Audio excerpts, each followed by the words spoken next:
괴로움과 두려움 있을 때 주 예수 앞에 달려라. 내일 일을 염려하지 말고 주 예수께 아뢰라.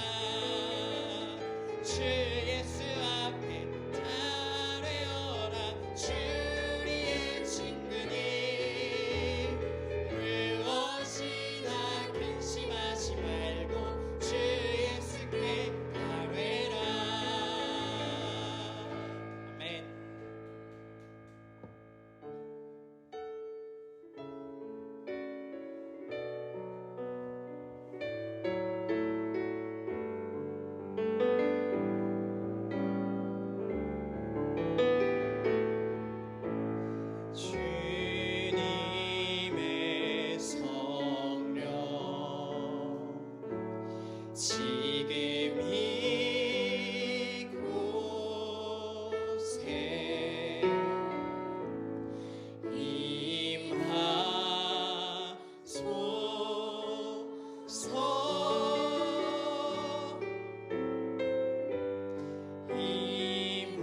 주님의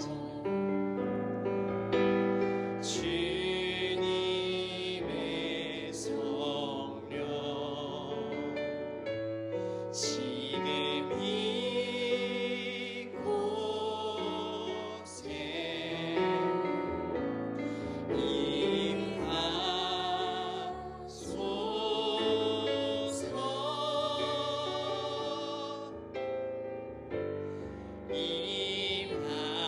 임하소서.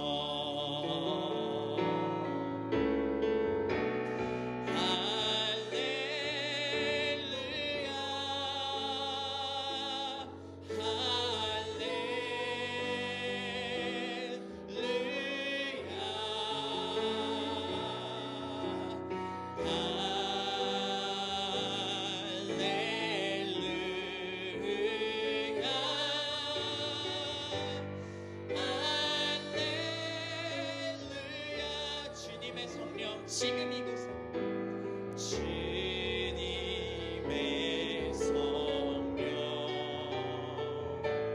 지금 이곳에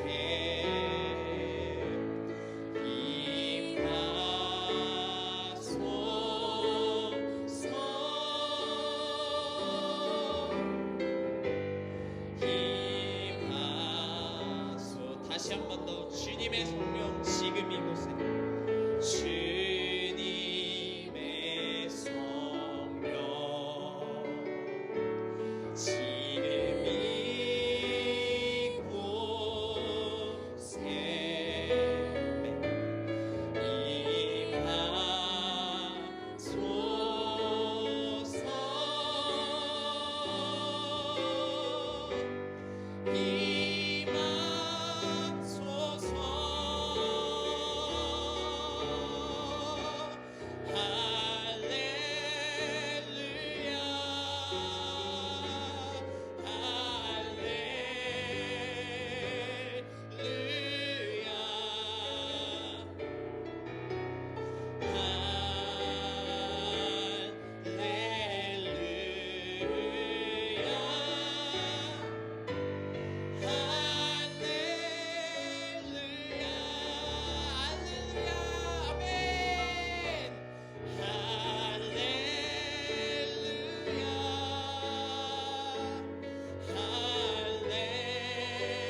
말씀 봅니다.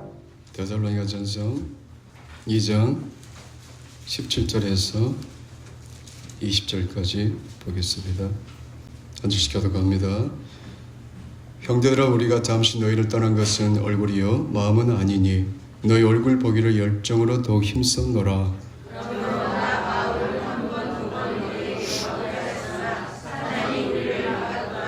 우리의 소망이나 기쁨이나 자랑의 면류관이 무엇이냐? 그가 강림하실 때 우리 주 예수 앞에 너희가 아니냐? 아멘. 하나님께서 보고 싶어하는 교회 공동체 모습은 어떤 것일까요? 시편 133장 1절 말씀입니다. 형제가 연합하여 동거함이 어찌 그리 선하고 아름다운고. 서로 하나된 연합된 모습일 겁니다. 예수님께서 이 땅에서 마지막 기도하신 내용을 기록한 책이 요한복음 17장입니다. 17장 11절 이렇게 기록됩니다.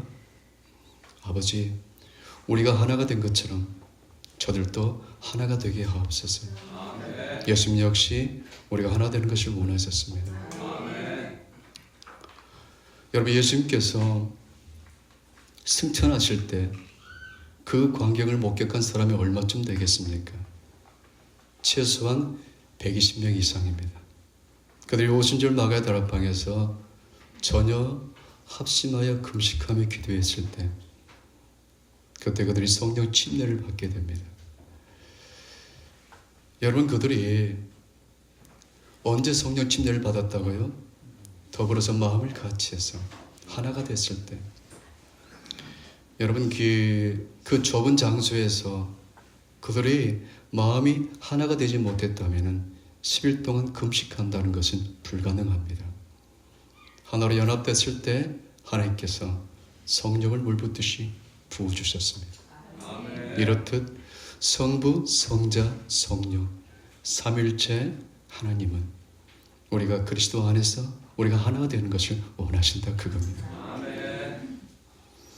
오늘의 제목은 성도의 교제입니다. 우리 성경 본문 17절 말씀 보게 됩니다. 사도 바울과 실라와 디모데는 데살로니가 교회 성도들에게 이렇게 말합니다. 내가 너희를 떠난 것은 얼굴만이지 내 마음은 떠난 것이 아니다. 내가 너희를 얼마나 열정적으로 보고 싶어 하는지. 참 그러면서 그렇게 말합니다. 너희는 우리의 소망이고 기쁨이고 자랑의 면류관이고 그리고 우리의 영광이다. 아멘. 참으로 아름다운 그 교제의 모습입니다. 아멘. 초대교회 성도들 일상의 모습이 사도행전 2장 42절로 47절에 이렇게 기록됩니다. 사도의 가르침을 받아 서로 떡을 떼며 교제하고 서로 물건을 서로 나누고 마음을 같이하여 그리하여 그들이 날마다 집에서 기쁨과 순전한 마음으로 음식을 먹고 하나님을 찬미하더라. 하나님은 성도들 간에 이런 친밀한 교제를 원하십니다. 이런 교제를 통해서 하나님의 영광이 나타납니다. 영광이 나타나실 때 나타나는 현상이 이런 겁니다. 안디옥 교회 성도들을 통해서 그런 영광이 나타났을 때 그들이 이렇게 말합니다. 저들은 진짜 그리스도입니다. 사도행전 11장 26절 말씀입니다. 그리고 교회 공동체적으로는 구원받는 수가 날마다 더해집니다. 사도행전 2장 47절 말씀입니다. 그렇게 서로 피차 덕을 세우며 연합하게 될 때 하나님께서 약속하신 축복이 시편 133장 2절입니다. 보배로운 기름이 부어집니다. 여러분, 성경에서 기름은 풍요와 기쁨과 축복을 상징합니다. 그래서 성도들이 하나로 연합하고 친밀한 사귐과 교제를 갖는 것을 사탄이 방해합니다. 18절 말씀입니다. 읽어봅니다. 시작. 그러므로 나 바울은 한 번, 두 번 너에게 가고자 하였으나 사탄이 우리를 막았도다. 사탄은 우리의 죄성을 자극해서 우리가 서로 깊은 사귐과 하나 되는 것을 방해합니다. 사람은 본성적으로 다 자기 중심적이에요. 여러분, 단체 사진을 찍었으면 누구부터 본다고요? 나부터 봐요. 내가 잘 나왔으면 그 사진 진짜 잘 찍은 거예요. 내가 잘못 나오면요, 그 사진 잘못 찍은 거 찢어야 됩니다. 그런 존재예요. 그런데 어느 날 내가 예수를 믿었단 말이에요. 믿게 되는 거죠. 그때부터 성령의 권능이 나를 붙들더니 나도 모르는 사이에 서서히 점진적으로 변화되기 시작합니다. 그러나 우리가 이 땅에 사는 동안 우리는 물이 포도주로 된 것처럼 완벽한 변화는 기대하지 마십시오. 우리는 변화되어가는 과정에서 우리 모두는 다 죽게 될 것입니다. 그래서 영성이 느슨해지고 신앙이 떨어지면 곧바로 자기 중심적인 말과 행동이 툭 튀어나옵니다. 그래서 성경은 말합니다. 쉬지 말고 기도하라. 항상 깨어서 기도하라. 성령 안에서 무시로 기도하라. 시험에 들지 않게 기도하라. 기도를 쉬는 것이 죄다라고 공부하십니다. 예전에 한번 제가 사모님과 함께 대관령에 간 적이 있습니다. 양떼 목장을 보고 쭉 서툴버스 타고 올라가는데 양들의 어떤 모습이 보였냐면 각기 제각기 혼자 제멋대로 놀고 있었습니다. 그리고 나서 이제 꼭대기에 올라가서 우리가 잠시 좀 있다가 내려오는데 서툴버스를 타고 다시 내려오는데 폭우가 내렸습니다. 그때 저는 양들이 어떤 모습을 하고 있을까? 가서 봤더니 양들이 다 붙어 있는 겁니다. 그들에게 편안할 때는 제 멋대로 내 멋대로 살았던 그들이 문제가 생기니까 함께 이렇게 모여 있더라는 거죠. 그래서 하나님께서 교회 공동체에 가끔씩 어려움을 허락하십니다. 그래야 하나가 되거든요. 미국의 그 우주항공국 나사에서 전해지는 이야기입니다. 밀폐된 공간에서 그들이 그 우주선에서 생활하다 보면은요, 사소한 일 가지고 갈등을 한답니다. 그러면 이 지상에서 그걸 감지하게 됐을 때 그 우주선 기체에 어떤 고장을 유발시킨답니다. 그러면 그게 고쳐지지 않으면은 본국으로 귀환할 수가 없는 거예요, 지구로. 그러면 그들이 살기 위해서 함께 그렇게 그 고장을 수리하는 과정 속에 그들의 갈등이 해소된다고 합니다. 시편 119장 71절 말씀에 고난이 내게 유익이다. 이 말씀은 공동체적으로 또 내 개인적으로 우리에게 실천적으로 경험적으로 자주 적용된 말씀입니다. 그래서 하나님께서 가끔씩 고난의 망치를 사용하실 때 흩어지고 분산된 내 마음이 하나님 향해서 하나로 모아지고 우리 공동체 하나로 연합되게 된다 그겁니다. 우리가 하나님께 드리는 예배의 5대 요소 중에 하나가 교제입니다. 찬송, 기도, 말씀, 헌금, 그리고 교제입니다. 그래서 교제는 필수 조건입니다. 그런데 교제할 때 예수 그리스도가 빠지면 그건 교제가, 주님이 기뻐하는 교제가 아닙니다. 고린도전서 1장 9절 말씀에 예수 그리스도로 더불어서 교제하라 그렇게 하나님께서 말씀하세요. 그런데 이제 만날 때마다 자기 관심 분야에 대해서 교제할 거 아니겠습니까? 어떤 사람 만날 때마다 우스갯소리입니다. 아파트 이야기만 합니다. 금당 그쪽에 갔더니 신도시가 개발되더라. 아파트. 서울 수서역 뒤쪽에 지금 땅이 개발된답니다. 아파트. 그 성도가 어느 날 사회를 보게 됐답니다. 헌신 예배 때. 찬송가 백이장이 아니라 찬송가 백이동을 부르겠습니다. 웃으잖아 하는 얘기죠. 우리 교제는 예수 그리스도로 더불어서 믿음의 교제를 해야 됩니다. 그럴 때 하나님의 역사가 일어나게 됩니다. 우리가 교제할 때 참으로 중요한 요소가 크게 두 가지입니다. 하나는 언어고 또 하나는 자세입니다. 먼저 언어가 얼마나 중요한지요. 저는요, 예수님께서 왜 베드로를 좋아하셨을까라고 생각해 본 적이 있습니다. 베드로는 예수님이 기뻐하는 말을 한 사람이에요. 한 번은 가이사랴 빌립보에서 예수님께서 제자들에게 이렇게 묻습니다. 세상 사람들이 나를 어떻게 아느냐? 그때 침례의 요한이라고 하고요. 더러는 엘리야, 더러는 에레미야나 선지자 중에 하나라고 합니다. 그래, 너희는 나를 어떻게 보느냐? 그때 모든 제자들이 잠잠할 때 베드로가 말합니다. 주는 그리스도요, 살아계신 하나님의 아들이십니다. 그 믿음의 고백을 들으시기 위해서 얼마나 기뻐하셨던지. 바요나 시몬아, 네가 참 복이 있다다. 네가 그것을 알게 된 것은 혈육을 가진 사람에 의해서 알려진 것이, 알게 된 것이 아니라 하늘에 계신 내 아버지께서 알려주신 것이다. 또 한 번은요, 예수님께서 떡 5개와 생선 2마리의 기적을 베푸시고 많은 사람들이 이렇게 말씀을 증거합니다. 내 살이 참된 양식이고 내 피가 참된 음료다. 내 살을 먹지 않고 내 피를 마시지 않으면 나와 상관이 없다. 많은 사람들이 이 말을 듣기 어렵다면서 떠나가 버립니다.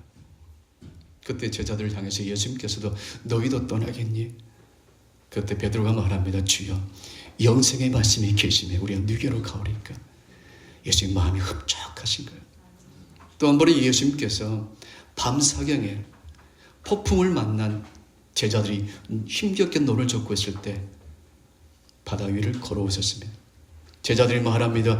유령이다. 그럴 때 예수님 뭐라고 말씀하십니까? 내니 두려워하지 말라.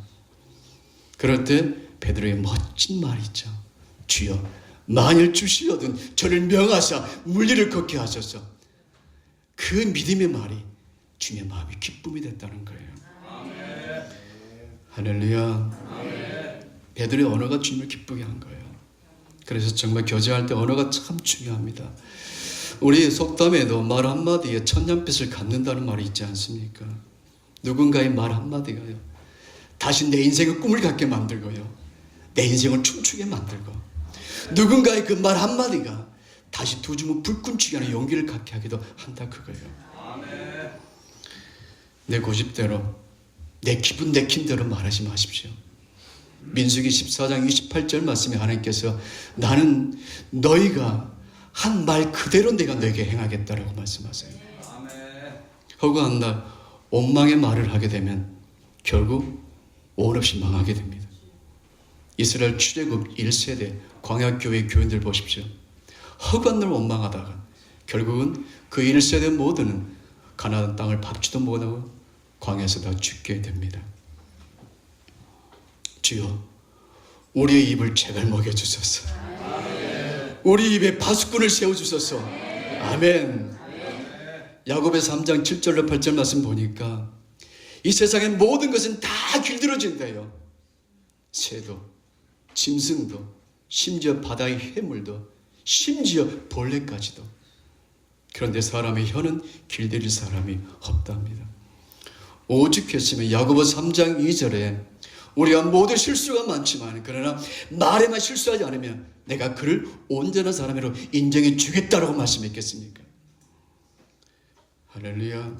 그래서 언어 훈련이 절실히 필요합니다.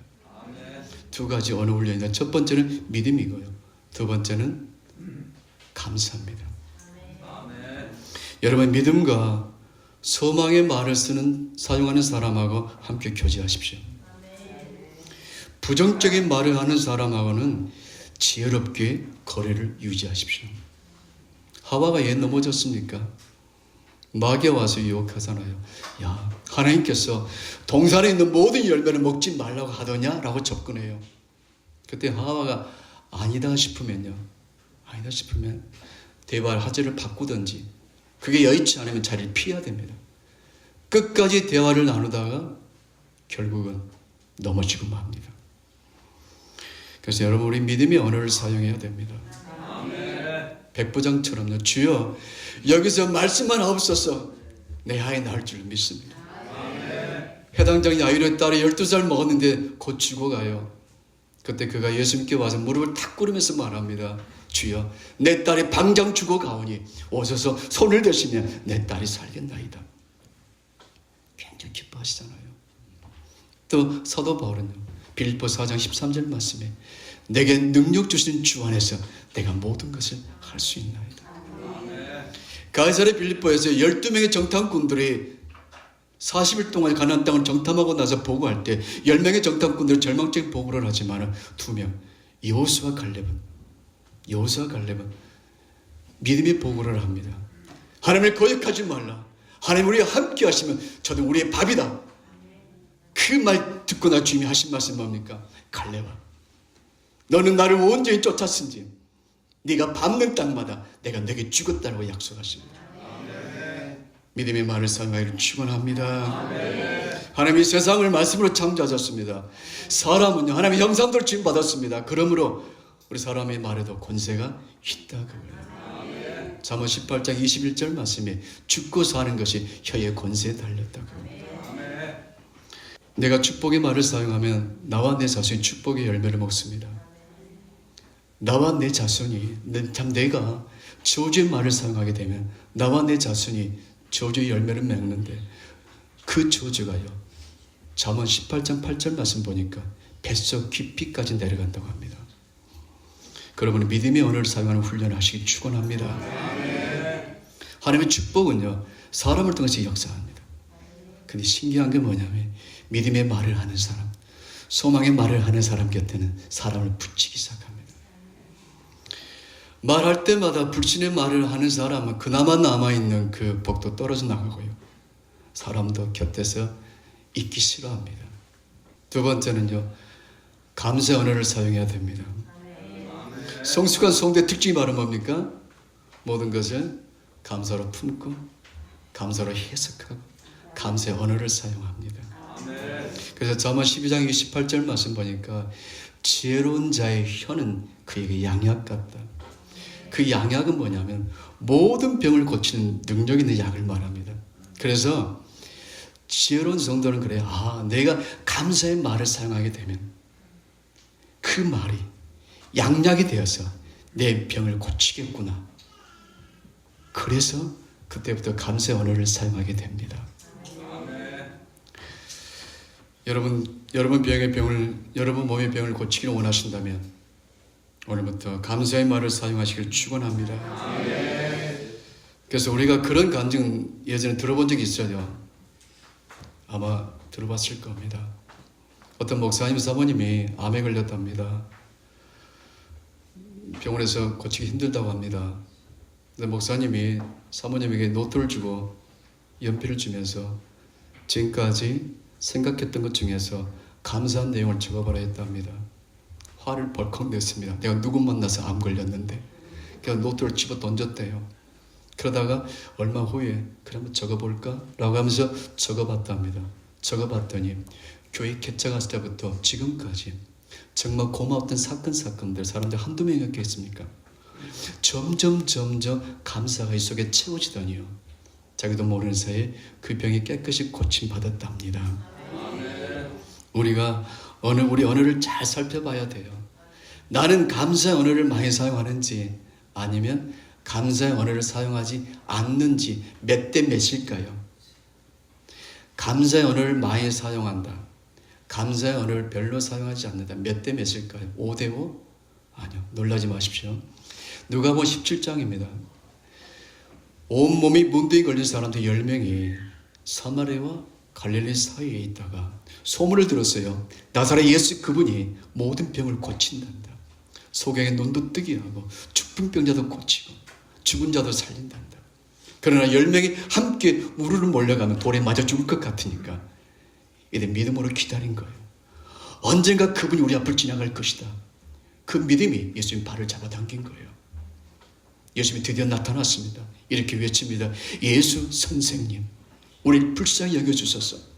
그때 예수님께서 하신 말씀이 너희 몸을 제사장에 가서 보이라. 무슨 뜻일까요? 고친 것을 믿고 고쳐진 것을 믿고 확인받으라는 거예요. 가는 도중에 깨끗이 고침받고 10명 중에서 9명은 어디로 갑니까? 각기 제 길로 가버리고 단 한 명만이 예수님께 와서 무릎을 꿇고 감사 사례를 합니다. 9대 1입니다. 여러분, 감사의 언어를 많이 사용하시길 축원합니다. 감사의 언어를 많이 사용하는 사람 하나님께서 복된 사람 많이 붙일 겁니다. 그리고 예상치 못했던 하나님의 축복이 나를 찾아오게 될 것입니다. 그러면 교제할 때 첫 번째 중요한 요소가 뭐라고요? 언어. 두 번째는요, 자세입니다. 자세. 어떤 자세로 교제해야 될까요? 왼손엔 겸손, 오른손엔 사랑. 겸손과 사랑이죠. 사람은 교만한 사람을 안 좋아합니다. 설령 내가 교만해도요, 나는 겸손한 사람이 좋아요. 겸손한 사람은 독특한 어떤 분위기와 향기가 있어요. 그래서 헤어져도요, 보고 싶어요. 생각나요. 기도할 때도 생각나기 때문에 그 사람을 위해서 기도하게 됩니다. 참 하나님은 교만한 자를 참 싫어하세요. 이렇게 말씀하셨습니다. 교만은 패망의 선봉이다. 거만한 마음은 넘어짐의 앞잡이다. 나는 교만한 자의 집을 허물어 버리고 나는 교만한 자를 물리친다. 나는 겸손한 자에게 은혜를 베푼다라고 말씀하십니다. 사람들은 더 주목받고 싶어해요. 스포트라이트를 받고 싶어해요. 여러분 여호수아 갈렙에서 누가 되고 싶어요? 여호수아 되고 싶잖아요. 그런데 갈렙은 자기 친구 여호수아의 리더십을 인정해줘요. 그리고 그의 배경이 되어주기를 자청합니다. 그럴 때 여러분 아까 주님이 여호수아 갈렙이 믿음의 보고를 할 때 누굴 지칭하십니까? 갈렙이에요. 갈렙. 사람은 여호수아를 주목하지만 하나님은 겸손한 갈렙을 주목하셨던 거예요. 갈렙아, 너는 나를 온전히 쫓았은즉 내가 참 기쁘다. 너가 있는 훗날 밟는 땅은 밟는 땅마다 내가 내게 주겠다라고 약속하십니다. 여러분 침례 요한이 얼마나 겸손합니까? 말라기 선지자 이후에 하나님께서 어떤 선지자도 이스라엘 주시지 않았는데 그게 400년 넘습니다. 침례 요한이 하나님의 말씀 증거할 때 성령의 권능이 그를 말씀 타고 나가니까 얼마나 많은 사람들이 그 말씀 앞에 엎드리시고 그리고 요단강 가서 그에게 침례를 받게 됩니까? 그런데 사람들이 모두 그를 메시아로 인정할 때 그는 이렇게 말합니다. 나는 광야에서 외치는 소리에 불과하다. 나는 소리에 불과하다. 저 예수님 저분이 바로 진짜다. 나는 저분의 신발끈 풀기도 감당치 못한다. 나는 고작 요단강에서 물로 침례를 주지만 저분은 불과 성령으로 침례를 주실 것이다. 나는 망해야 되고 저분은 흥해야 된다. 하나님께서 그런 겸손한 침례 요한을 향해서 예수님이 이렇게 말씀하셨잖아요. 여자가 낳은 자 중에 침례 요한보다 더한 자가 없다라고 말씀하셨습니다. 여러분 기독교인이 가져야 될 최고의 덕목이 뭐겠습니까? 겸손 아니겠습니까? 우리 예수님을 따르겠다고 결단하고 고백합니다. 거기까지입니다. 왜 그럴까요? 예수님을 따르는 길은 낮아져야 되기 때문에 그래요. 예수님께서 제자들 발을 다 씻겨주시고 나서 이렇게 말씀하셨잖아요. 내가 주와 스승이 되어 너희 발을 씻겼듯이 너희도 서로 발을 씻겨주는 것이 마땅하다. 너희 중에 으뜸이 되고자 하는 자는 너희 종이 되어야 한다. 잔치에 초대받았니? 상석에 앉지 말고 말석에 가서 앉으라. 스스로 자기를 높이는 자는 낮아질 것이고 스스로 자기를 낮추는 자는 내가 높이겠다라고 말씀하십니다. 아멘. 스스로 자기를 낮추는 성도 주변에 하나님께 사람을 붙일 줄로 믿습니다. 아멘. 그래서 한 손엔 겸손, 또 한 손엔 뭐예요? 사랑. 이게 우리 삶의 자세가 되어야 된다 그거죠. 아멘. 한 번에 율법사가 예수님께 와서 이렇게 질문합니다. 선생님, 가장 첫째 되는 큰 계명이 무엇입니까? 그때 예수님께 하신 말씀이 네 마음을 다하고 목숨을 다하고 뜻을 다하고 힘을 다하여 주 너의 하나님을 사랑하라. 이것이 첫째 되는 가장 큰 계명이고 둘째는 네 이웃을 네 몸처럼 아끼며 사랑하라. 이것이 온 율법과 선지자의 강령이다 라고 말씀하세요. 여러분 사랑이죠. 사랑. 여러분 그럼 내 이웃이 누굽니까? 내 이웃이 나 외 모든 사람이 이웃입니다. 그래서 나 외 모든 사람을 그렇게 사랑으로 그렇게 섬기길 주님은 원하신다 그거예요. 그런데요 내 인격이 만들어낸 사랑이 얼마나 허접합니까? 그래서 아침은 사랑인데 저녁은 안 사랑해요. 우리 한계잖아요. 그래서 하나님의 사랑이 날 덮어야 됩니다. 그 사랑에 이렇게 강권되어야만이 그 사랑으로 우리는 넉넉히 사랑할 수가 있는 겁니다. 그럼 어떻게 하면 되는지 우리 함께 이 말씀대로 살아야 됩니다. 하루 온종일 따라합니다. 하루 온종일 하나님을 생각하고 하나님께 집중해야 됩니다. 언제나 밝은 미소로 나를 바라보신 아버지, 그 아버지를 늘 의식하면서 지금 생각했던 것보다 더 많이 생각하십시오. 더 자주 생각하십시오. 그분을. 로렌스 형제가 그런 말을 했더라고요. 친구를 초대하고 나서 친구에게 관심을 갖추는 것은 친구에 대한 무례한 행위다고. 맞습니다. 하나님은 늘 나와 함께 하시는데 하나님을 무시하면 안 됩니다. 하나님을 지금보다 더 많이 자주 생각하시기 바랍니다. 그 사랑이 어떤 사랑입니까? 당신의 품에 독생한 예수 아들에게 나의 모든 죄를 전가시키고 십자가 죽음에 내 던져버린 그 사랑, 그 아들 예수가 십자가 위에서 엘리 엘리 라마 사박다니 할 때 외면하신 그 사랑, 그 아들 죽이고 나를 사랑하신 그 아버지 기가 막힌 그 사랑, 증량할 수 없는 그 사랑, 말이 안 되는 그 사랑, 그 사랑을 자주 생각하십시오. 두 번째는요, 언제나 말없이 듣고 계시고 세상 끝날 때까지 나와 함께 동행하시는 예수님을 지금보다 더 많이, 더 자주 생각하십시오. 악취나고 역겹고 더럽고 추악한 이 몸뚱이 성전 삼아 내주하시고 또한 나를 늘 품어주시고 안아주시는 성령님을 지금보다 더 많이, 더 자주 생각하십시오.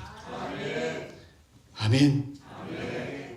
그 사랑으로 하나님을 기뻐할 때 참된 교제가 이루어지고요. 보너스가 있어요. 보너스 두 개가 있습니다. 하나님 주신 보너스. 첫 번째는 내 마음의 소원이 이루어집니다. 시편 37장 4절입니다. 하나님을 기뻐하라. 네 마음의 소원이 이루어지리라. 또 하나가 전도서 2장 26절인데 하나님께서 예비해 놓으신 그 복이 내게 부어지는 것입니다. 그래서 정말 우리가 내가 만드는 사랑은 얼마나 허접한지, 우리 사랑으로는 정말 사랑할 능력이 없습니다. 그래서 항상 하나님이 그 사랑에 날 덮어야 됩니다. 하루 온종일 하나님께 집중하시고 지금보다 더 많이 하나님을 사랑할 수 있기를, 생각할 수 있기를 축원합니다. 그리고 이렇게 선포하십시오. 따라하십니다. 내가 존귀하신 예수 이름으로 명령한다. 하루 온종일 나의 모든 생각은 성삼위 하나님께 집중될지어다. 이렇게 선포하시기 바랍니다. 아멘. 오늘 설교 제목이 무엇이었습니까? 성도의 교제였습니다. 교회 공동체는 참으로 다양한 사람, 캐릭터를 가진 사람들 모입니다. 그래서 성격도, 취향도, 추구하는 목표도, 심지어 좋아하는 음식도 다릅니다. 그런 성도들이 전부 성격이 다른 성도들이 그리스도 안에서 하나로 연합되어 사랑한다는 것이 바로 기적입니다. 그 미국의 그 막 트웨인이 이런 말을 했습니다. 고양이와 개를 한번 한 우리에서 살게 해봤답니다. 잘 살더랍니다. 그래서 새하고 돼지하고 염소도 그렇게 한 우리에서 키워봤대요. 잘 살더랍니다. 그 다음에 침례교인하고 장로교인하고 천주교인을 함께 살게 해봤답니다. 얼마 후에 다 죽어버렸답니다.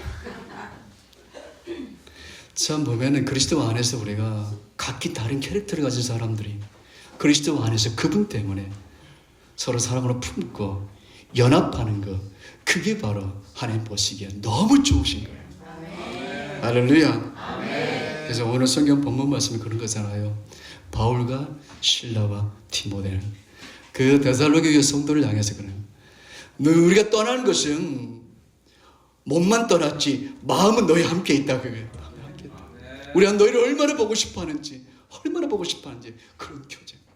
또 창세기 3 사도행전 2장 42절 47절 말씀처럼 서로 떡을 떼며 서로 그렇게 마음을 같이 더불어서 음식을 나누며 하나님을 찬미하는 그런 공동체. 우리 행복한 우리 공동체가 될 줄로 믿습니다. 아멘. 그런 공동체는 마지막 때 하나님 손에 붙들려서 참으로 귀하게 아름답게 쓰임받는 공동체가 될 줄로 믿습니다. 자, 이제 정리하면 우리가 교제할 때 참으로 중요한 요소 두 가지 뭐죠? 첫 번째는 언어는 믿음의 언어를 사용해야 되고, 두 번째는 감수 언어를 사용하는 훈련해야 됩니다. 훈련 안 하면 안 됩니다. 육체의 연습은 약간의 유익이 있지만 경건의 훈련은 금상과 내세의 약속의 하나님의 축복이 있습니다. 훈련하셔야 됩니다. 두 번째는 자세입니다. 자세는 겸손한 자세와 그리고 사랑, 그 태도로 여러분 교제하시길 바랍니다. 그러면 하나님께서 하나님의 손에 여러분 이름과 함께 이렇게 기록하실 겁니다. 너는 내 기쁨이고 내가 너를 아낀다. 기도하겠습니다. 하나님 아버지, 우리가 그리스도 안에서 하나로 연합되어 공급해 주실 그 하나님의 풍요와 기쁨과 축복을 세상에 유통시키는 그런 복된 공동체가 되게 하여 주옵소서. 존귀하신 예수 그리스도 이름으로 축복하며 기도 올려옵나이다. 아멘. 지금은 우리 주 예수 그리스도의 은혜와 우리 하나님 아버지 크신 사랑하심과 내주 감화감동 교통하시는 성령 하나님의 은총이 행복한 우리 교회 성도들 심령과 저들 가정과 일터와 사업장과 주님의 몸된 교회와 이 나라의 이민족과 북한의 동포들 머리 위에 이제부터 영원토록 함께 계시길 축원하옵나이다. 아멘.